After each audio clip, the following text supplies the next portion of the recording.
Namaste everyone. This is your host, Captain Vijay, and my great co-host, Captain Gajanan sir. Good morning, sir. Good morning, Vijay. Very nice to see you again for the same show. And we are, I believe, continuing with Captain Ashok Gole again because Gole had shared a lot of insights just last time. And we still had to ask him about, the NSPC certificate and things like that. So this is the episode for that, where, a lot of technical details are involved. So let's get Captain Gole on line without wasting the time. And I'm sure, the viewers, like last episode, they will enjoy this episode also. And they will, appreciate our efforts in putting through this YouTube channel. Yes, sir. Surely will not wait. But let me just share a little bit about Captain Ashok Gole in case they have forgotten. He's a ex-Dufferin 68-70 batch. He started his career with SCI as cadet till the rank of chief officer. Then he got his command in 1980. He sailed on Iranian bulk carriers and then with five-star shipping on Great Eastern ships. He's joined Pipavav port as a pilot in 1998, and that was the beginning of his most challenging years, 12 years, that we heard a little bit in the last episode. And today we would like to hear more from him. So let's not wait. Let's get him on board in a beautiful talk show, Pilot Talks. Pilot ki baat. Good morning, Good sir. morning, Captain Gole. How are you? Sanjeev, welcome to you as well. Very nice to see you again. Thank you very much. I have one very pertinent question to ask you here. Since you have worked with the port management, see, most of the foreign ports are in how the port planning does. I recently happened to read one code. I mean, I can share that code with you. A code for building of ports, and we are dwelling upon that code. That code is a very old code during Britishers' time. And it gives you a lot of information about, of course, I mean, not handling today's size of the ships of, 20,000 TEUs and all that, and VLCCs and, ultra cape sizes and all that. But, how it happens in other part of the world is that entire port planning is done first. Probably money is put on table by the promoters. The entire port is made in, with all respects of, marine kind of a spatial planning. And then, the port is put in operation. Okay, smaller improvements of, putting this here and putting watchtower here and watchtower there can be done later on as the need rises, because it's again a continuous improvement process, whether you have to improve the safety of navigation and safety of environment. But I don't know, I've seen, like, we have about 200 minor ports coming up in India. There are 13 major ports. All these ports have started in that, that haphazard thing, like all our Indian ports somehow, like, say Haldia port. Today also the port is not up to the mark. I mean, even the roads inside the port, the connectivity between the berth, the oil jetties are not up to the mark. When I used to visit these ports, even Vizag port, where those used to visit as a master loading iron ore there. I mean, the entire port was in, in a pathetic state. Now, of course, Swachh Bharat is there and the ports have been cleaned up. But why can't, that what it takes for a management, to decide this, my question is simple as to, every day a person like Gole is required to fight, take the matter forward and convince them. Why can't promoter understand that shipping works this way?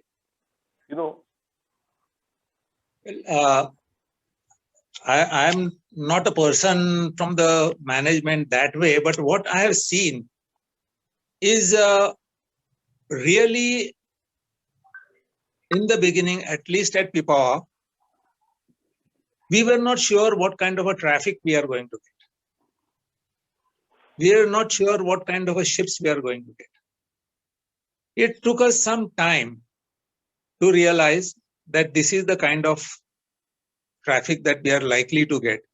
And initially, that in early 2000s, we were all concentrating on bulk. Lot of drawings were made for the bulk. We made a huge coal stack yard, number 1, coal stack yard number 2, and then came AP Moeller, and they being into the container line, they thought of containers, and then the containers started developing. So really at that time when the port was made, I didn't see a plan that this is what is expected and this is what we are heading into, you know. So as the traffic came, as the things changed, but they did happen in a proper manner. When the container yard came, because AP Moral were in the professionals in the container field, so they did the right things. They all the designs and everything was done. All the gantry cranes which were required were brought in. But yes, what you say is correct, that initially there was no plan. At least I had not seen any plan that this is how the dredging will take place, this is how the channel will be. I had not seen any such plan that time.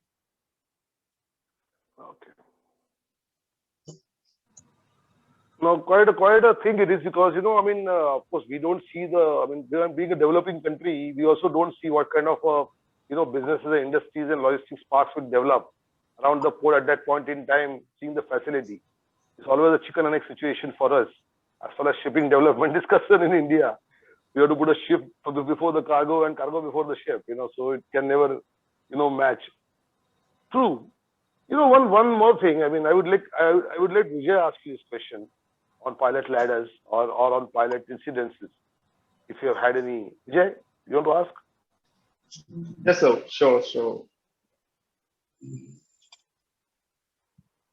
So, since you have been a pilot and involved in the development of the Pipavav port, any ideas or suggestions? Like we have been having this pilot boarding arrangement. In fact, accidents happening more often. Many of the seafarers, including the officers as well, they are not aware of the correct pilot boarding arrangements. Even though we have the IMO posters, we have the guidelines, everything, but still. Nowadays, most of the pilots are active on social media. They have their own websites. They have been posting the pictures of all the non-compliant pilot ladders on whichever ships they board. So, if you could, you can hear me, sir?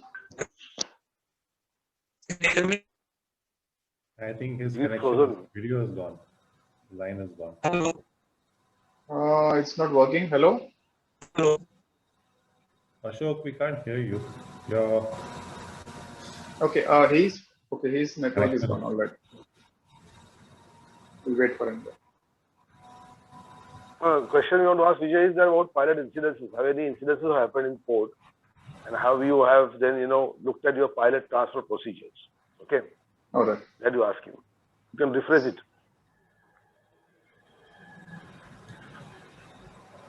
Sanjeev, sir, you can ask question on pilot training. And that's it. We conclude there.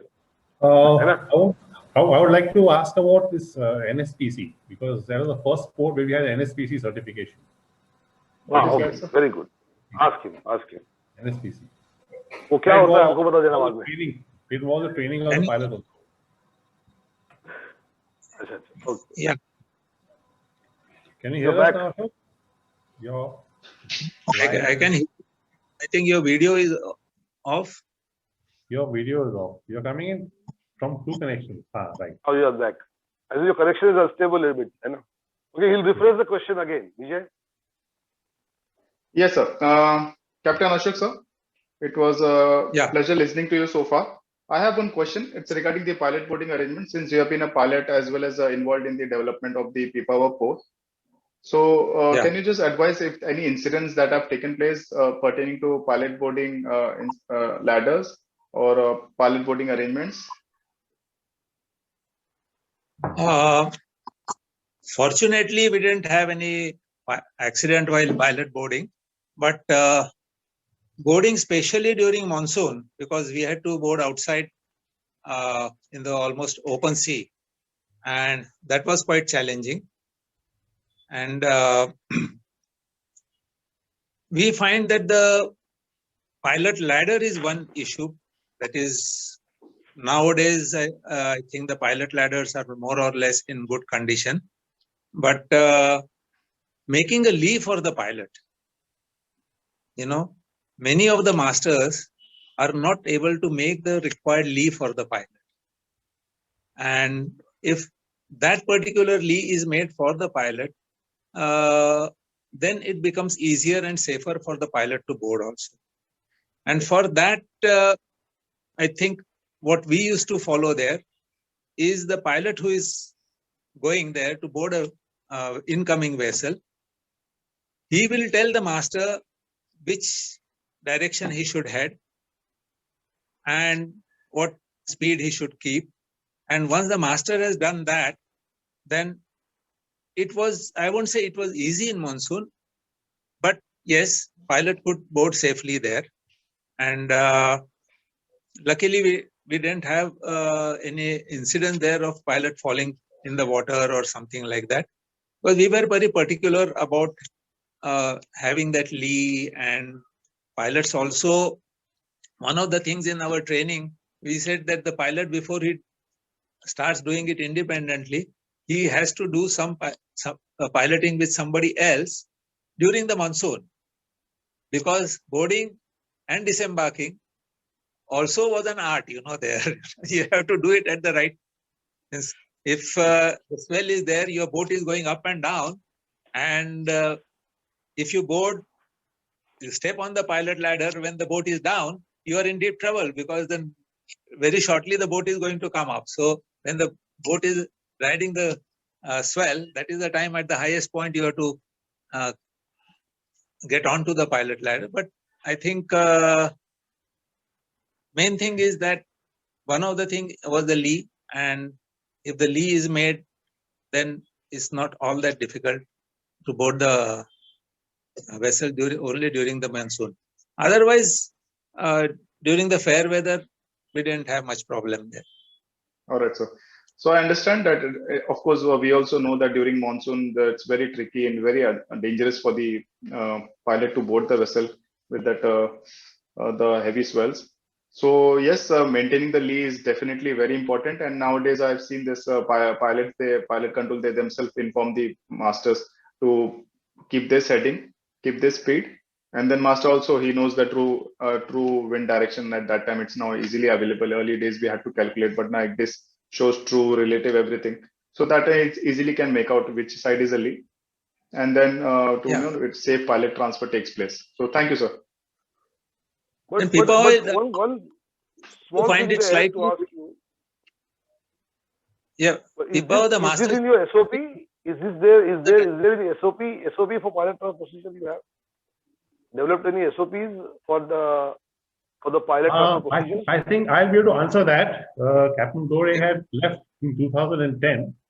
These SOPs, standardization took place a little bit later, when it started becoming incumbent, when people started requiring it, like say from management also, from the various other departments, they wanted to require operational procedures. So in Marine Department also wrote up some procedures. So that is the time when we develop all these things. So we had extensive SOPs right from training of pilots, boarding of ships, disembarking from ships. We had the tidal windows. We had even the training of ready officers, the training of mooring crew. We used to have safety meetings regularly, every month, regularly have these safety meetings. Then we'd also have our interactions and safety meetings with the other departments. Positioning of gantry cranes clear of the bow and the stern, so that container ships with their flare and their counter would not come in contact with them. That thing we used to take care of 15 years earlier, and now we're hearing of it nowadays, and in these ultra-large container ships knocking trains over regularly. We used to do this years ago already. We had it in our procedures. And Captain Gore was involved in getting the first certification, safety certification for the port's operations. Perhaps you can tell us about that, the NSPC clearance. It was quite an achievement that we had. I think first private port, and we had the NSPC clearance, and they were pretty happy with what we were doing there. So Captain Gore, could enlighten us on that? Yes, although it is not a law, it wasn't a law that time, but navigational safety in port certification was required, which has to be taken from DG Shipping. But although DG Shipping gave the certification, the inspection was always done by a team of representatives from DG Shipping, NHO, and DG Lighthouses. So their representative would come and they would do the inspection. It was very challenging because first time when we called them for our inspection, and we thought we had a lot of things ready. It so happened that when the team came for inspection, that day evening, the port had total blackout. Total blackout. Some power failure in the grid and total blackout. They couldn't see anything. Everything was dark. The jetty was dark, and they were quite cut up about it. But still, next day, again, they had the inspection. And they gave, I won't say non-compliances, but they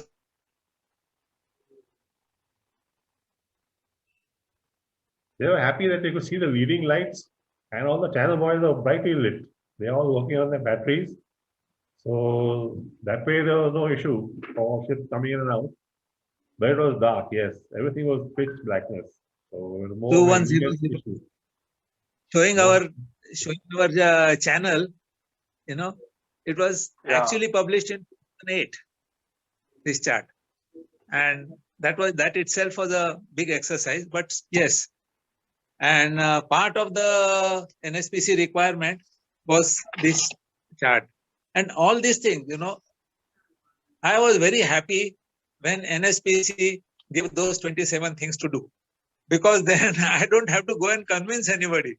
They have said, you do it, you do it, don't get the certification. So in a way, it made my job a bit simpler. Small things were there, but yes, they required to be done. And a lot of work had to be put. And we wanted to have the NSPC clearance also as soon as possible. So getting this chart done from our hydrographic office was also a task for me, for which I went to Dehradun. That is where the office is there. And I met the commanding officer, very nice person. Fortunately for me, he was also from Maharashtrian. And first thing they said, we are totally packed for next 1.5 years to do the survey, because unless they do their own survey, they won't publish the chart. But then I told him, no, sir, find some time for me. And this is what it is. The port is running and big ships are coming. So he said, okay. And after 15 days, they gave us a slot that in this particular slot, our ship will come with all their gear and everything. And they will do a survey. They will do the entire bathymetry and whatever they wanted to. And that was the experience again, doing the chart, because the way they check and counter check. And ultimately the chart was, this 2100 chart was published, where it shows the Pipavav channel now. Otherwise, I don't have any printout of the previous chart. If you see that, it is unbelievable, you know. Yes. But No, NSPC was in a way good. But only thing is that sometimes I felt that they should be little more practical about it, you know. They should be little more practical about it, rather than we trying to convince them. But didn't have much problem, because the moment we got the 27 or odd things to do, we managed to do them in next 1 year. And after 1 year, when they came, we got the 5-year clearance, you know, NSPC clearance, for which again I had to go and make a presentation in DG office, the entire about the port and thing.